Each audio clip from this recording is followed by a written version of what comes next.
Thank you. Today I want to explore this idea of multiple forms of capital. Decades ago, one of my friends was volunteering with Mother Teresa in Calcutta, India. And one of these major donors walks into the place, checks everything out, and at the end says, "Can I take a photo with you?" Mother Teresa says, "Sure." Except the photo wasn't quite right. She says, "Can you move over just a little bit here?" Took another photo, took a third, took a fourth. At one point, they started to move her face to the right and to the back. My friend watching this was furious. This is her beloved mentor, a global icon of service. How can you treat her as an object? She didn't say anything until they all left. Then she approached Mother Teresa and she says, "Mother, why didn't you say anything?" And Mother Teresa responded in one sentence that would end up changing her life. She says, "My dear, there are many forms of poverty." What Mother Teresa saw in this financially affluent person was a certain kind of poverty of spirit, but she just didn't stop there. She responded to that with different forms of wealth. She responded to that with wealth of acceptance, of tolerance, of forgiveness, of kindness, of compassion. So what she teaches us through that anecdote is that yes, there are multiple forms of poverty, and there are also multiple forms of wealth. In our society today, we're too biased we're too skewed in the direction of financial wealth. Wealth is equated to money. But there's actually many different forms of wealth, and money orientation hasn't quite worked out too well for us. If you look at this chart that came out, this is from a report that was just released last month by Oxfam. 62 people in the world own more financial wealth than the bottom 3.5 billion. That's more than half of the world's population. Not only that, this singular orientation towards money doesn't encompass, money isn't designed for the full range of the human experience. Money is issued in the world as debt, and to pay off that debt, we need constant growth, which forces us over time to start to commoditize things that otherwise we would just do for the love of it. Give somebody a ride, cook a meal for somebody, have somebody crash on your couch. We now start to put price tags on everything. Not only that, it's actually not good for our minds and our hearts. It breeds the sense of scarcity. Research shows it's not good for our brain either. So how can we build a bigger pie? In other words, what are these other forms of capital that we can tap into? We stumbled across this actually by accident. In 1999, we were a bunch of 20-somethings in the Silicon Valley, and we started an organization called ServiceSpace. And we just wanted to give. So we started by building websites for nonprofits, purely as labor of love.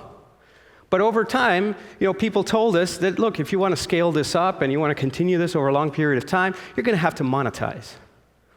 16 years later, our work is touching millions of lives, and we still haven't monetized, we don't have any ads, and we're not fundraising. How does it work? It's because we tapped into a gold mine of alternative forms of wealth. And I want to talk to you, I want to highlight a couple of them for you today. First one, time capital. We all understand this intuitively, we have time. We think of this in terms of jobs usually, and we say, I have time, and this is where I offer my time at my work. But turns out we're actually really bad at understanding and honoring this kind of time capital. Gallup poll released last year said 71% people feel disengaged at work. It's costing us $350 billion. Not only that, we actually have a lot of time to give. There's a ton of extra time that could be diverted into so many different directions. We watch 200 billion hours of TV every year. 200 billion. And this one got to me. We play 300 million minutes of video games every single day. Can we channelize that in different directions? Can we channelize that in more constructive social change directions? And technology is actually helping us do that. There's a lot of creative examples. One of them, of course, is Wikipedia. We don't think of Wikipedia as a place where people go to, volunteer, but actually, researchers have found out that 100 million volunteer hours have been contributed on Wikipedia, and that's just 1% of what's possible. The other 99 is there for our taking. And if time is a capital and an hour is a currency, you can imagine that we have time banks that allow us to maintain that currency. And in fact, there's 300 of them around the world. In Vermont, they even have care banks for providing informal care to elders. This is a great example in Seattle. There's a place called The Mount. It's a senior center. But the unique thing about this place is that they've put a nursery right in the senior center.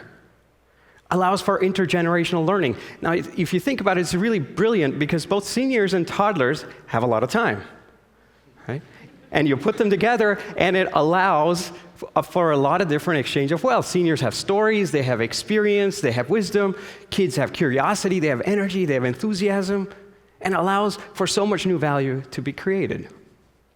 So like time, another capital is community. Community capital. We think of contributors as individuals usually, but actually 1 + 1 ends up being greater than 2 because that plus sign in between has value. How we relate, how we connect to each other can end up changing the entire outcome. If you look at a piece of graphite and a piece of diamond, they're both made up of the same carbon atoms. The only difference is how they're connected to each other. So this idea of relationships ends up being a very important one. Now, we don't have to go farther than our own dining tables to understand this. Research shows that U.S. is actually was ranked 33 out of 35 countries in terms of family time that we spend on the dining table. So they started studying this, and turns out that you actually get a lot of benefit just out of sitting at the dining table together.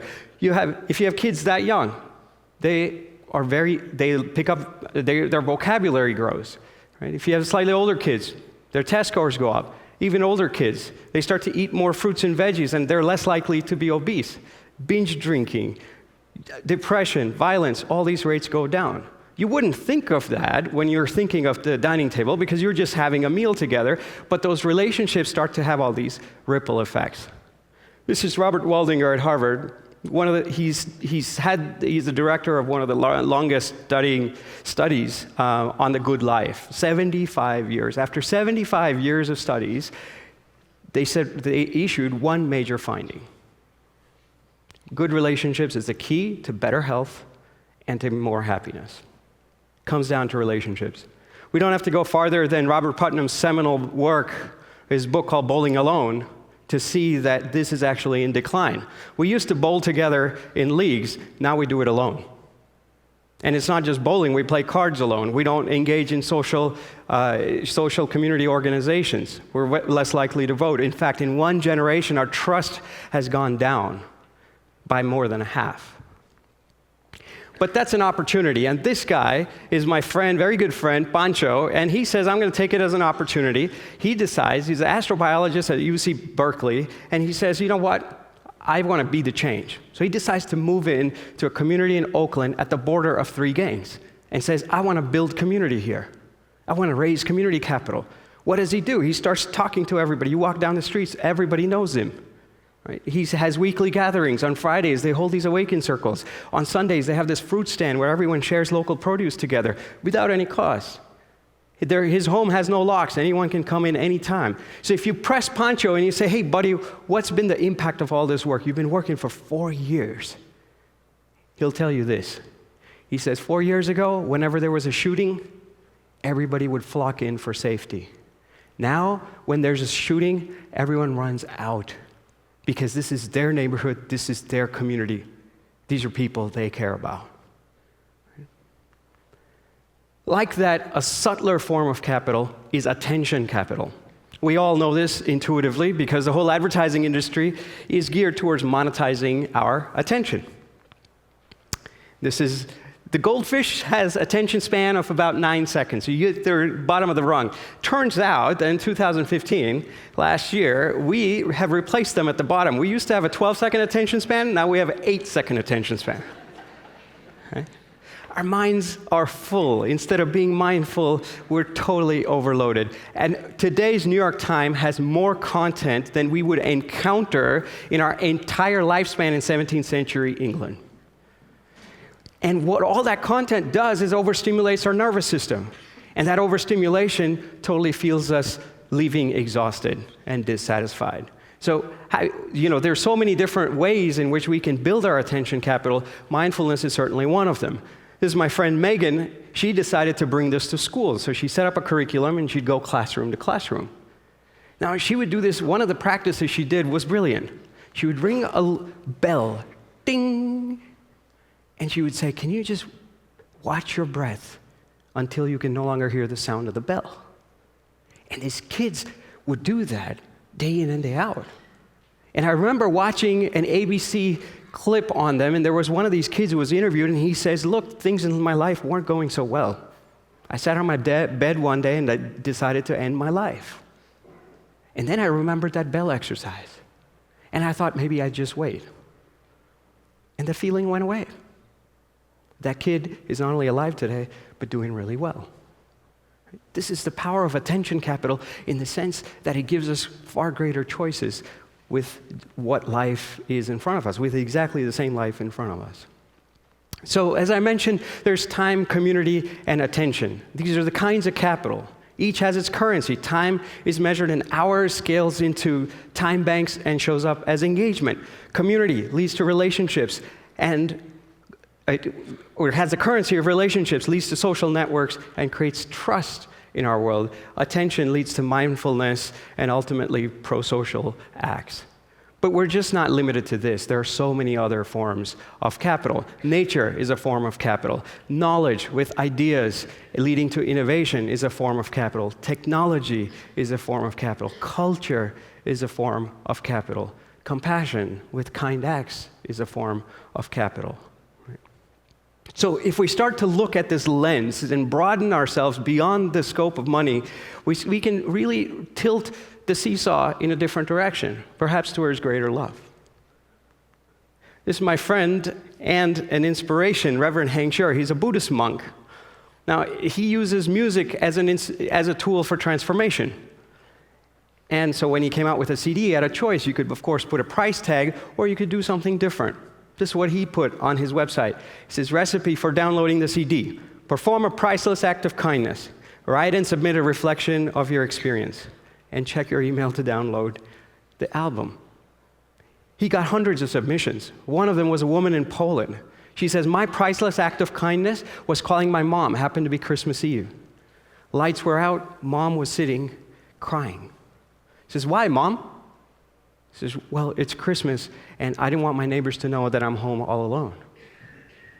Mom and Dad were divorced, and the local family was with the dad. Mom was alone. So this woman packed up her bags and ended up spending Christmas with her mom.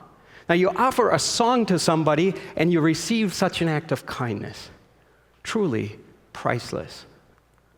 So the question we're left with is, what forms of capital do you and I care about? I think if we broaden that lens, the possibilities are limitless. If we use our hearts to assume value everywhere, if we use our heads to wisely invest in the greatest of our capitals, if we use our hands to courageously design for the full spectrum of this wealth, we will create an entirely new set for a thriving humanity. May our hands, head, and heart continue to stay aligned in the direction of all forms of capital. Thank you.